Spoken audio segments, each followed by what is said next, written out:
What's up, space pirates? This is your Admiral, the certifiably suave Dr. Disaster. And based on the gameplay footage that I've seen of the game Avowed, and the dialogue and all that, this title reminds me of a turd that a hobo or a dog takes in the middle of the sidewalk. That is one big pile of shit.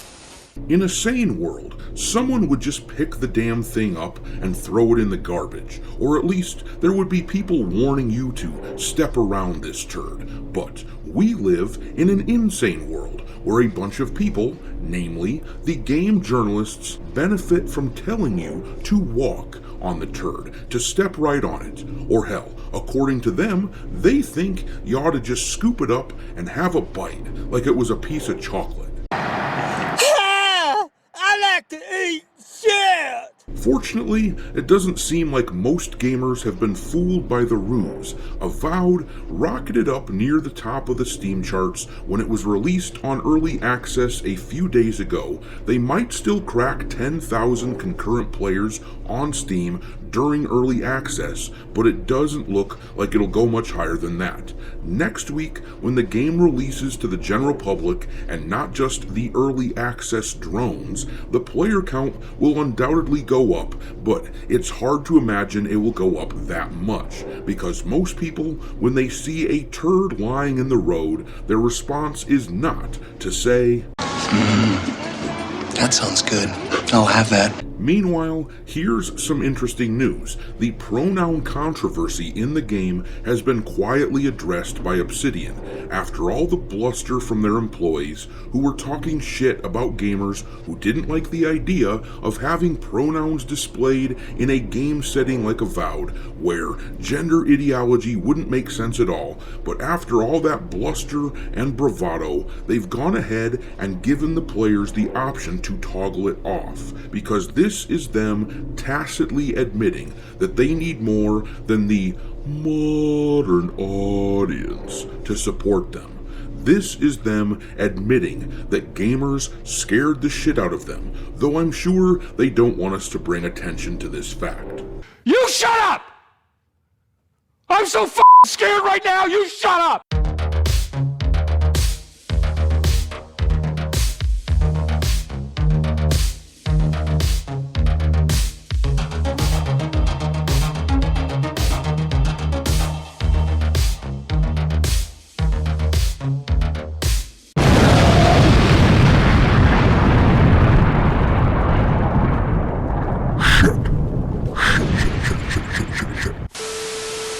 Alright, me hearties, make sure you smack that like button on the video in order to fend off the evil algorithm monster, subscribe to the channel if you haven't done it yet, and don't forget to follow me over on X, where my handle is Dr. Disaster 1. But alrighty then, let's look at this Avowed stuff, where over on Steam, they have yet to crack 10,000 concurrent players at the time of this recording. That's not very good, considering that yesterday was Friday, which is of course one of the biggest gaming days of the week. Now, I know a chunk of Avowed defenders out there are gonna come at me and say, oh, well, the game was damn near at the top of the Steam charts. I mean, even now, it's sitting at number 7. To which I reply, no shit, Sherlock. A sequel to the reasonably popular Pillars of Eternity series being developed by a studio with as much pedigree as Obsidian, with no other major game being released this weekend as competition, well, no shit that this game climbed near the top of the charts. Dragon Age the Veilguard managed to hit number 1 when that game released, but as we all know, it ended up flopping. Seeing one of these games climb the charts on its opening days is not a sign of anything other than the fact that yes, it released. And yes, there are still people out there foolish enough to pay actual money for this kind of garbage. I call most of these people the cultural auto intake crowd. These are the people who, when they see a new game made by the likes of Obsidian, they don't question anything about it. They just get that FOMO. that fear of missing out, and they just reflexively open up their wallets and buy the game. But the number of that type of person, that number is shrinking, which is why it looks like Obsidian seems to have quietly made a concession to gamers with them giving you a chance to toggle the pronoun crap out of the game. Here is a post from over on X by Grums talking about this. He wrote, "We win again. Avowed forced to add option to disable pronouns in game. Whatever Matt Hansen was threatening with the default and putting wokeness in the game, he's been soundly rebuked. He hasn't posted to social media in 2 months. Now, I will say this.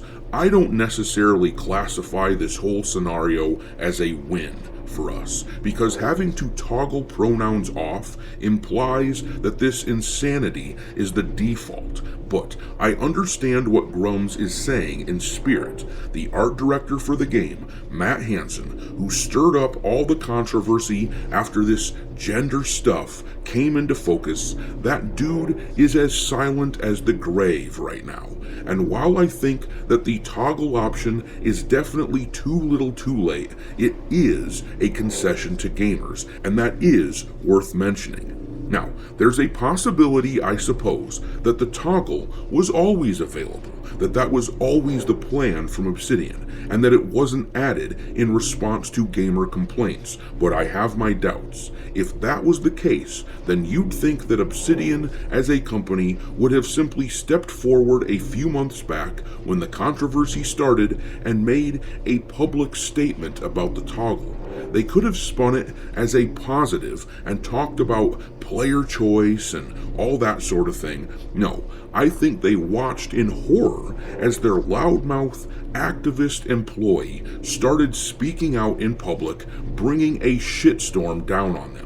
And they have been scrambling to find a way to worm out of this scenario. On the one hand, they don't want to piss off the gender ideologues who they perceive to be a larger and more important group than they actually are. But on the other hand, they can't have the horde of gamers who don't like that stuff in the game pissed off either.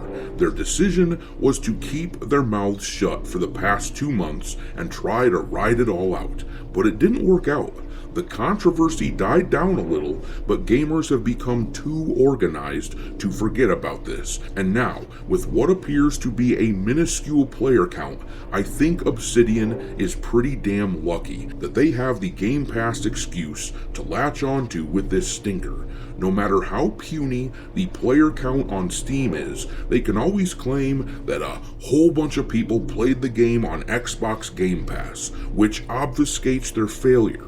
Not to mention, the studio will naturally have received funding from the parent company just for having permitted their game to be on Game Pass. So yeah, anyone who wants to use that Game Pass excuse is at least technically correct. From a financial standpoint, Game Pass most likely saved Obsidian's bacon. But I'm gonna leave it there. Drop your mockery of Avowed and Obsidian into the comment section below, and we will talk there. Thanks for watching, me hearties. If you haven't already, your Admiral is inviting you to subscribe to the channel and become a part of the crew. Life as a space pirate may not be glamorous, but there's always plenty of booty.